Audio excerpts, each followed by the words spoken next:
Faster than a speeding bullet. More powerful than a locomotive. Able to leap tall buildings at a single bound. Look, up in the sky. It's a bird. It's a plane. It's Superman. Kellogg's Pep. P-E-P, Pep. Kellogg's Pep, the Sunshine Cereal, presents The Adventures of Superman.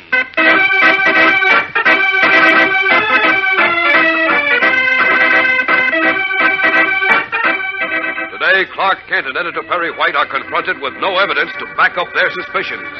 The subway wreck had been completely cleaned up, smooth as a whistle.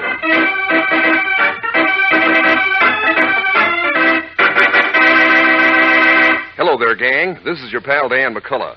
You know, when you're about to pour cool milk on your dish of Kellogg's Pep, it's kind of fun to think how many others of the gang in thousands and thousands of homes are just about to dig into those cool, crisp flakes of whole wheat, too. Sure. And every morning when they take in that first mouthful of catchy, brisk Pep flavor, most likely they think just what you do, that Pep is super. Pep's terrific.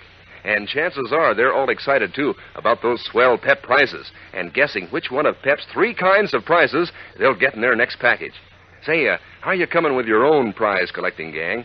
Have you got all 7 of those colored cardboard models of fighting planes? Might be one on your next package of Pep, you know. Or your next prize could be one of 24 new full-color bird pictures with a full description, so you'll be hep on those birds wherever you see them. Or could be your next Pep prize will be one of 18 bright-colored comic buttons picturing a famous comic strip character. Believe me, a whole collection of 18 will make a real show on your beanie cap or your jacket. So step lively, gang. Step right up and ask Mom to get you Kellogg's Pep, the Sunshine Cereal, and look for the prize inside your package. Now, the Adventures of Superman. Because of their zeal in investigating a recent subway disaster, Private Detective Candy Meyers was ambushed and beaten up, and cub reporter Jimmy Olsen narrowly escaped with his life. Candy was certain that Clint Morgan, Metropolis Building Commissioner, was responsible for the attacks on him and Jimmy, as well as for the subway disaster. But after interviewing Morgan, Clark Kent decided that the real criminal was someone else, someone whose name Kent thought he knew. With Editor Perry White, he went to the subway cave-in to pick up conclusive proof, only to find the underground tube cleared of all rubble and wreckage. Dismayed, Kent says, Now, how am I going to get the goods on Mike Rickey, Chief? On whom? Mike Rickey, otherwise known as Fat Mike. Fat Mike Rickey? Oh, you mean the contractor? That's right. He built this new subway. And in the last year or two, since Clint Morgan got to be the building commissioner, Rickey's built a lot of other things for the city. A couple of bridges, playgrounds, public swimming pools. He's made a fortune out of his city contracts. Why do you think Ricky's behind this? I thought Clint Morgan... I found Morgan very much worried hiding out on Ricky's $1 million farm. The tie-up is obvious. Of course. You figure Ricky's been jipping the building specifications with Morgan's cooperation, that sort of thing, huh? I'm sure he has. New subway tubes don't just cave in. Yeah, but now what do we do? Rickey must have suspected we'd come back for more samples to use as evidence, so he had his crew work like beavers and got this hole all cleaned up.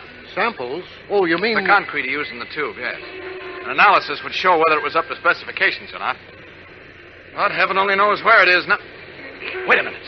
Come on, Chief. Where? That steam shovel across the street. It's just starting to pull away. See what it says on the cab? Yeah. Rickey Construction Company. What about it? I got an idea. Just a minute, mister. What do you want, Mac? A little information. Can you tell me That's where the cop on the corner. I gotta get this shovel back to the yard before dark. This'll only take a minute. I'd like to know where all the stuff you dug out of the cave-in, the concrete rubble, was taken. In your father's mustache. Now scram. Now, wait a minute. I'll be glad to pay to indulge my curiosity. Here's $10. $10, huh? Uh-huh. Well, I'll tell you, mister, we had orders not to say where that stuff was going. Give him another 10. Wait a minute. But now the stuff is all gone. I can't see any harm in telling where it is, especially since it ain't worth nothing in the first place. And even if it was, nobody could get at it by now. What do you mean nobody can get at it? Because by this time, it's at the bottom of the Metropolis Harbor. Uh-oh. Oh, thanks. Forget it. See you again sometime. Well, that's that, Kent. Maybe not. It is. Even if we hired a diver to go down to the harbor for the samples of that concrete, it wouldn't do us any good. We can't prove it came from the subway cave-in. Which is exactly what Mike Rickey planned. But But what? I just thought of something. Wait here, Chief. Where are you going now? I'll see you back at the office, Chief. What do you mean? Where are you going? I'm following a hunch and a prayer. Come back here, Kent. Now, let's see. Where can I change clothes? these people around, I'm losing time. You know, there's only one thing to do. Around this corner out of the chief's sight. Here we are. Now, up to that skyscraper roof. Up! I hate to take a chance like that dressed as Clark Kent, but every second counts. Now, out of these clothes. The last truck might not be at the harbor yet, and if it isn't, there's a chance for Superman to take care of Mr. Ricky. There we are, all set. Up, and away!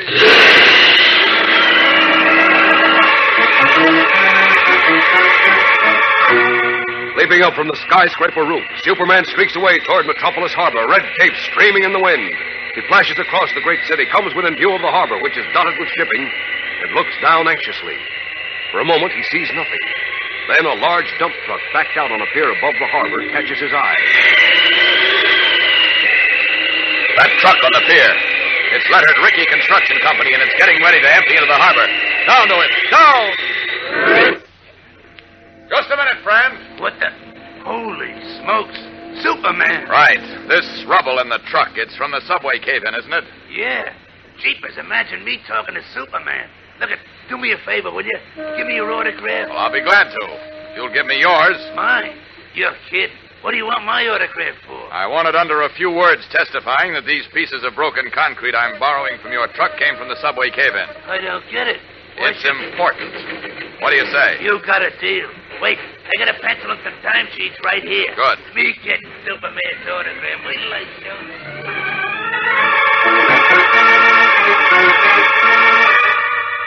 Eagerly, the truck driver writes the few words Superman dictates, receives his autograph in return, and then watches open-mouthed as the Man of Steel leaps high into the air, waves, then veers and rockets away. Meanwhile, having just returned to his office in the Daily Planet, Editor Perry White is talking to Private Detective Candy Meyers.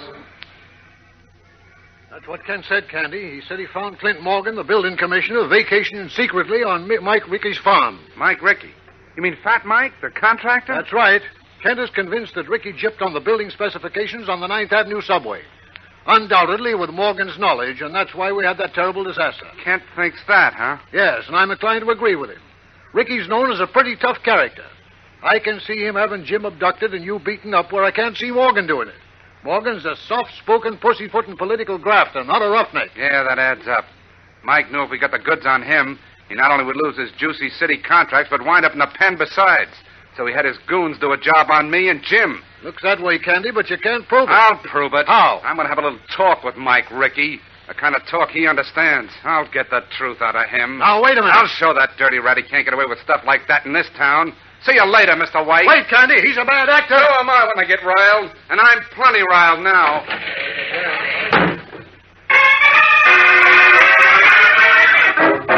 Alarmed, Perry White can do nothing to stop the enraged Candy Meyers, realizing that the impulsive detective is heading for serious trouble. And Candy is heading for trouble and into danger, as we learn in a moment when we return for the tense climax of today's episode. So stand by. Say, do you know why opening a package of Kellogg's Pep is like reaching into a grab bag? Why, sure, you've guessed it. It's because you always get such a swell surprise seeing which one of Pep's 3 kinds of prizes is in the Pep package. You're never sure whether it'll be one of Pep's 7 colored cardboard plane models, and say, are they a keen collection, or whether it'll be one of those 24 beautiful color pictures of birds with a description to help you spot these birds every time.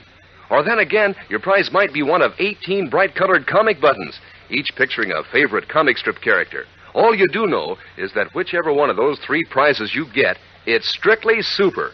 And that goes double for Pep itself. Why, the way those crisp whole wheat flakes of Pep make with a flavor is terrific. Yes, sir, you'll say that Pep, the Sunshine cereal, is just about the smoothest breakfast dish there is. So crisp and cool that, well, it keeps your spoon coming right back for more of the same until your bowl is clean empty. And that's the right idea, gang, especially nowadays when we're sending the cereal grains to folks overseas. So remember, eat all your Pep. Don't waste it. As Candy Meyers sets out vengefully to see Mike Ricky, the fat contractor is in his lavish, vividly decorated penthouse apartment with his henchman known as Shortcake and building commissioner Clint Morgan. Both Ricky and the undersized Shortcake wear bright-colored sports jackets and two-tone sports shoes. Morgan, dressed conservatively, looks deeply worried. I tell you, Mike, this fella Clark Kent is clever. He tricked my secretary into letting out where I was.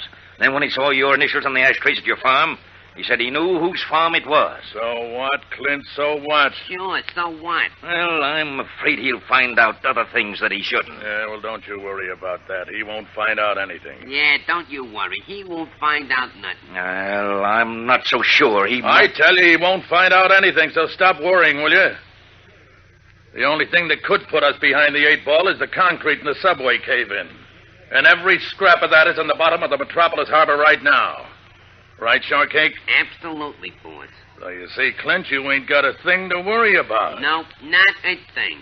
Well, all right, if you're sure, Mike. Wait a minute.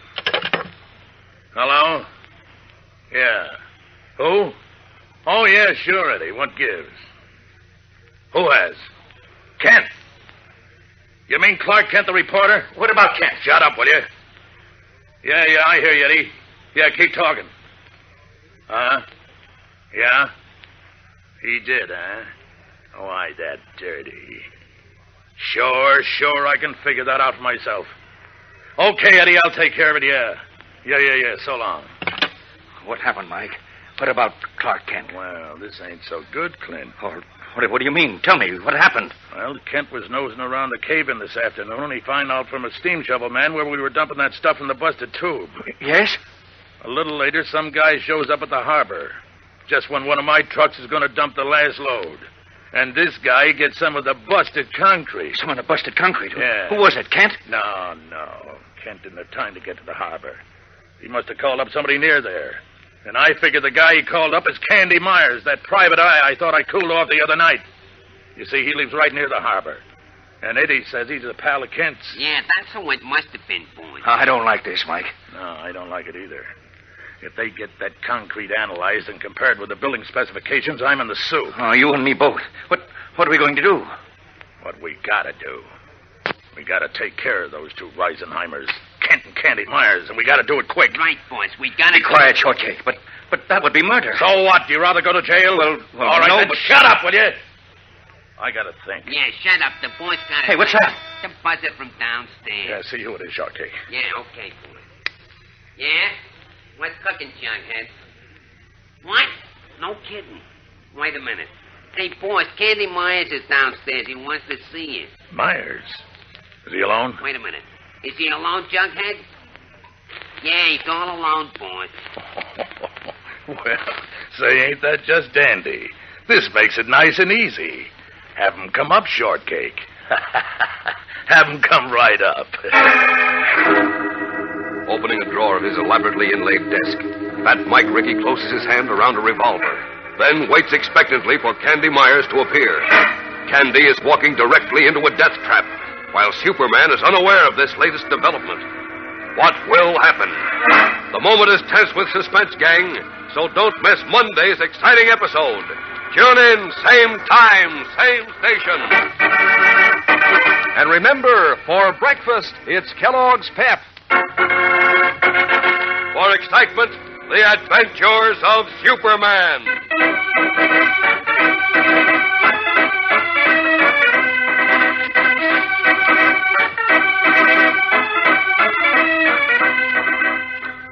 Superman is a copyrighted feature appearing in Superman DC comic magazines and is brought to you Monday through Friday at the same time by Kellogg's Pep, the Sunshine Cereal.